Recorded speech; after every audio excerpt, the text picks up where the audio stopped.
नमस्कार। हम आपको बता दें, इस वक्त हम विधानसभा सागन क्षेत्र के अंतर्गत उपस्थित है। यहाँ हमारे युवा साथी है और अगर हम युवाओं की बात करें, आज युवा साथी के अंदर जो जोश और गर्माहट है, आज़ाद समाज पार्टी के चीफ का जो देन है, उनकी जो मेहनत और संघर्ष है, आज इस समाज के अंदर रंग लाती हुई दिखाई दे रही है।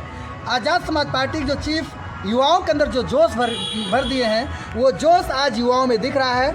आज मैं युवा साथी से कुछ सवाल करना चाहूँगा और मैं पूछना चाहूँगा। हमारे बीच में सागन विधानसभा के अध्यक्ष रमेश जाटव जी हैं और आज हम यूजीसी पर बात करना चाहूँगा और वेलकम करना चाहूँगा अपने इस चैनल पर। तो मैं सिर्फ आपसे पूछना चाहूँगा कि अभी हाल ही में जो एक यूजीसी का जो है कि कानून लाया गया है और समाज के अंदर एक यूजीसी लाया गया है। यूजीसी लाने से समाज के बहुत लोगों में खुशी थी, लेकिन उसी यूजीसी का विरोध हुआ। आप उस यूजीसी को किस नज़रिए से देखते हैं? आप जिस प्रकार समाज की बातें हो रही हैं, आप उनके माध्यम से आप बढ़ाने का काम कर रहे हैं, आपको मैं धन्यवाद करना चाहता हूं। जैसा कि आपने सवाल किया यूजीसी के मामले पर, यूजीसी जो मामला, जो यूजीसी कानून आया, ये सभी उन वर्गों के लिए है।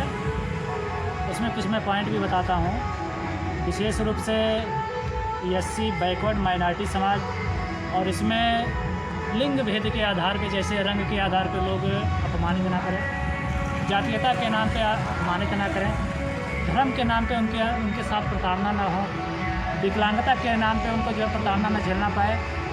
इस आधार पे कानून है। जिस प्रकार यूनिवर्सिटियों में, महाविद्यालयों में बहुजन बच्चों के साथ दुराचार होता है, वो ना हो, इस प्रकार के लिए जो है, इसको रोकने के लिए यूजीसी का मामला आया है। और यूजीसी का जो मामला है, हम कहते हैं कोई एससी बैकवर्ड माइनॉरिटी समाज का व्यक्ति विरोध करने नहीं आया।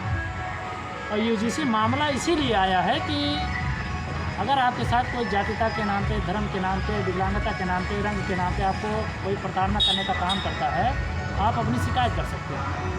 और उस शिकायत के माध्यम से जांच होगी और जो व्यक्ति आरोपी पाया जाएगा, उसके खिलाफ कड़ी से कड़ी कार्रवाई होगी। अगर यूजीसी ओबीसी, एससी, एसटी के समाज के लिए इतना बेहतर था, तो यूजीसी की जो चुनौतियाँ बनी और यूजीसी का जो रोक बना, आखिर क्यों? ये चुनौतियाँ और विरोध जो हुआ, हम तो कहते हैं, जैसा कि आपको बताया था, ये कानून इसीलिए आया था किसी के साथ कोई गलत ना हो। हम करें, जो लोग विरोध करने वाले हैं, वो लोग क्यों डर रहे हैं कि यूजीसी कानून आप वापस करो, यूजीसी कानून आप लागू मत करो। शायद इसीलिए कि आप जो है हमारे एससी समाज के लिए, हमारे बैकवर्ड समाज के लिए, हमारे माइनॉरिटी समाज के लिए, जो विकलांगता के नाम पे, धर्म के नाम पे उनको अपमानित किया जाता है, जातीयता के नाम पे उनकी मेरिट ख़राब की जाती है, शायद आपको इस बात का डर है कि अगर ये लागू हो जाता है, हमारे खिलाफ कार्रवाई हो जाएगी, हम आरोपी हो जाएंगे, हमारा सब सिस्टम जो है ख़राब हो जाएगा। शायद इस विरोध से जो लोग सामने आए हैं यूजीसी के मामले से आया है कि यूजीसी जो स्टे कर दिया गया, उस पर रोक लगाई गई है कि ये कहकर रोक लगाई गई है कि इसका दुरुपयोग हो सकता है। आपको क्या लगता है? बिल्कुल नहीं हो सकता। दुरुपयोग तो हर कानून पे है। तमाम ऐसे कानून हैं जो दुरुपयोग हो सकते हैं। अगर हमारे सिस्टम में बैठे लोग निष्पक्ष से अगर वो काम करते हैं, निष्पक्ष जांच करके जो है कार्रवाई करते हैं, हमें नहीं लगता कि कोई कानून जो है दुरुपयोग शब्द का इस्तेमाल करते हुए उसको रोक दिया है, उस पर स्टे किया है जी। तो और यहाँ पर बड़े अमूमन तरीके से, बड़े साधारण तरीके से उस पर स्टे ले लिया गया। लेकिन मैं ये जानना चाहूँगा, ऐसा तो नहीं है कि कहीं ये राजनीतिक मुद्दा बनाया जा रहा है या समाज को उनको गुमराह करने की एक नई रणनीतियाँ हैं? बिल्कुल हो सकता है, बिल्कुल हो सकता है। मैं इसके बारे में आपको बताना चाहता हूँ। हम बहुजन समाज के लोग, महापुरुषों के जो वंशज हैं, इतने हम जागरूक हो चुके हैं। हमें पता है कि हमारा दुश्मन कौन है, हमें पता है कि हमारा दोस्त कौन है। 10 साल में भाजपा शासित प्रदेश और केंद्र सरकार में जिस प्रकार से शासन कर रही हैं, तमाम ऐसे कानून हमारे बहुजनों के विरोध में आया।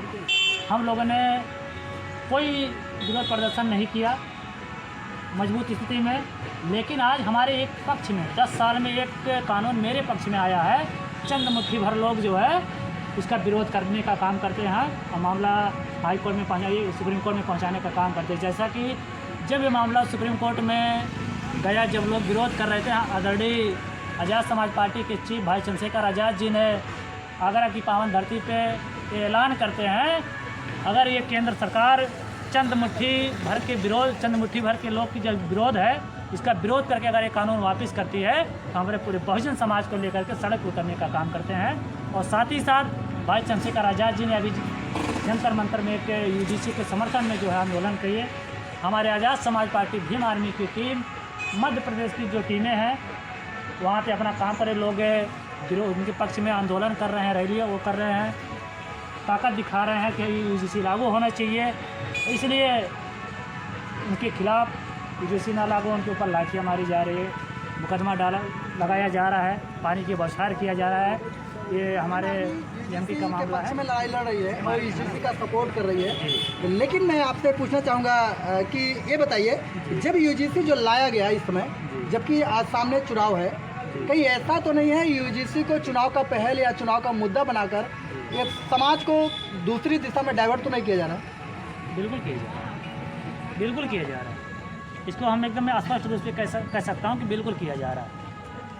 लोगों का करने और कथने में सब जाहिर है कि कहते कुछ है और करते कुछ है। और ये सत्यता है कि ये बस ओटो की राजनीति करने के लिए यूजीसी का मामला लेके आए हैं।